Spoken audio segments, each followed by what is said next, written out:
Is there a problem? No, just, how do you make it go? Push the start button. I knew that. All right. I got it. What does the opening of a video game do for our expectations? When we first hit new game and are thrown into a different world, what are the first things we see and what do they mean? Just like movies, every game begins differently, and each of them have their own way of introducing us into their reality. Also, just like movies, some games may open with a credit sequence, others may use a narration, and some will throw you right into the action. When we begin a new game, there are three things that we look for to draw us in. The first is the story. What do we learn about the events that have or are happening, and what can we expect the game to be about? The second is the characters. How are they introduced, what can we assume about them, and why are they important? And the last one is world building. How big is the world, what is it like, and what does it mean for our characters? I've selected a few games that are either popular or a favorite of mine, and will examine how they present themselves to the players when they first pick up the controller to begin a new adventure. Spoiler warning for those who haven't played Kingdom Hearts yet. If you haven't played it yet, you're missing out. Seriously, I mean, they're on like every console. You can play them all on PS3 and PS4, so go do that. Just don't play coded, it sucks. Some games will build their world by sweeping through its environment or pulling back into the sky just to show how big of an adventure the character is about to embark on. Shadow of the Colossus does this by taking us through a forest before revealing us the massive landscape of the Forbidden Land. While this footage is from the remake coming out early next year, the original version on the PlayStation 2 still boasted an enormous environment that made the character feel small and alone. Another game that begins with great world building is BioShock. We begin in nothing more than the middle of the ocean, albeit surrounded in flames, until we climb into the bathysphere in a nearby building and plunge into the ocean depths to witness the lost city of Rapture. While beautiful, it's also unnerving since the place appears dark and nearly abandoned, but we'll find out more about it later.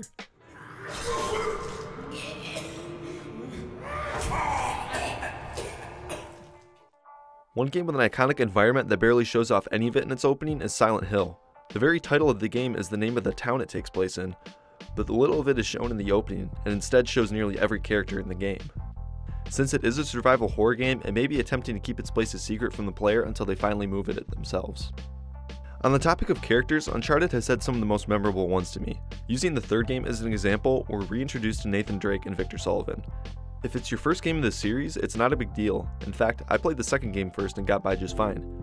There's so much personality in the main characters, and the way they interact makes it easy for us to determine their relationship. They're both brave enough to take on a bar full of men, who all happen to be bald with the same face, and manage to take everybody out, so we know that they have plenty of experience in combat. They're then cornered by our other villain, Marlowe, who acknowledges Sully by name and remarks about his age, implying that they've known each other for quite some time. While she acts threatening, she merely takes away Drake's necklace without harming him and then scolds Cutter when he shoots both Drake and Sully. To provide a better example, we can look at Final Fantasy XV and Kingdom Hearts 2. Final Fantasy XV gives us each character's name while showing the main group of four in a battle which takes place at the end of the game. The way in which Gladio, Ignis, and Prompto act to aid Noctis in the battle against Ifrit shows us how loyal they are to him and the deep connection they all share. This is reinforced shortly after when we are taken back in time to the beginning of their journey when they first leave home. After a formal conference with the king, Noctis leaves with a bit of an attitude, but his father comes back to meet him and give him a more personal goodbye. Although the king has his duty to serve as the ruler of his kingdom, he and his son still share a real connection, and the king also seems to be well acquainted with the other three characters as well. Once they embark on what is going to be this epic journey, the next thing we see is the four boys out of gas on the side of the road. Even though Noctis is a prince and the other three are trusted members of the king, they are still vulnerable to everyday hassles that we can all face. On top of that, they all interact in such a way that any group of friends would treat each other. Banter, laziness, and lighthearted insults are thrown at each other. You're just gonna have to push her all the way. I've already pushed myself to the brink of death. Get up. Kingdom Hearts, on the other hand, begins with a music video, so there isn't any dialogue to go off of.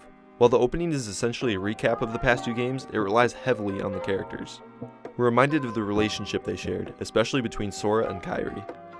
At the end of the first game, Sora let Kairi return to their homeworld alone so that he could go look for their friend Riku.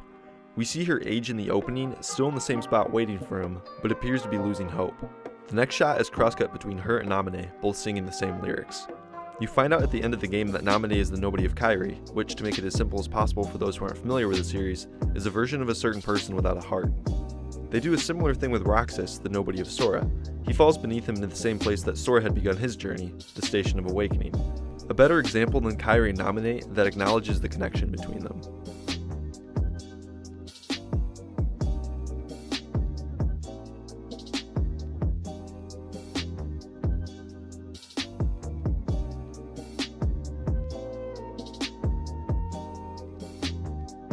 In terms of story, there are plenty of different ways games introduce their players to the plot. Some begin with a quote or a few lines, and some begin with a narration. Take Fallout 3, which after introducing us to its post-apocalyptic world, goes on to tell the players how it got to be like that. The world was plunged into an abyss of nuclear fire and radiation.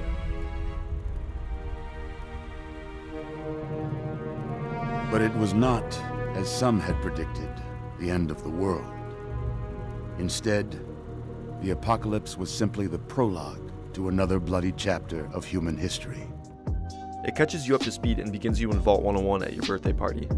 BioShock has you watch a short video from Andrew Ryan, and Shadow of the Colossus has a more story-like introduction that talks about the legend of the Forbidden Land. Dark Souls 2 is a unique case, as its plot is very unclear. You know close to nothing about your character, and all you are told by some old hag is that you are cursed, will be drawn to feed on souls, and will end up at the gates of Drang Lake eventually. Its plot was intentionally made confusing though, and left for players to figure out themselves. A game that begins much like both a game and a movie is The Last of Us. Beginning with a cutscene, then gameplay, then a traditional credit sequence, you'll learn all about what's happening in the world regarding the infection, the takeover of the military, and the rise of the rebellion known as the Fireflies. You get to meet the characters first, see the world shortly after, and then hear more about the story once you finish its beginning sequence of gameplay. In my opinion, there's no right order in which you need to present characters, story, and setting. So long as you have likable characters, a compelling narrative, and an environment worth exploring, you've done everything right. If you were to make a game of your own, think about what you do that's opening to introduce characters into the world. Tell us something about the story, whether it's through words or environment. Give us characters that are driven and relatable, and put enough love into it that will keep players picking up the controller again and again. Thanks for watching. What? Is that it? You asked for it. Oh. You gotta be kidding me.